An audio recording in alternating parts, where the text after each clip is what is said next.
তো বন্ধুরা আমি দুদিন ভিডিও ছাড়তে পারিনি, শরীর মন কিছুই ভালো ছিল না, তাই ভিডিওটা দুদিন ছাড়তে পারিনি।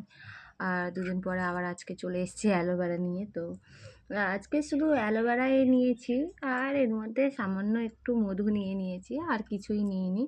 তো মধু, চিনি, অ্যালোভেরা আজকে 3টে টিপস দিয়ে বানাচ্ছি। তো মানে মাখছি।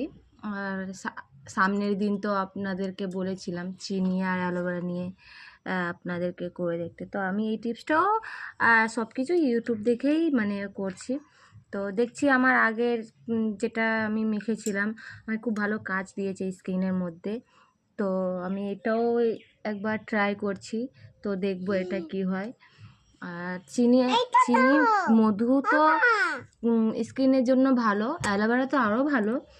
আর চিনিটা সব 3টে যা নিলাম সব কিছুই হয়তো আমার ছেলে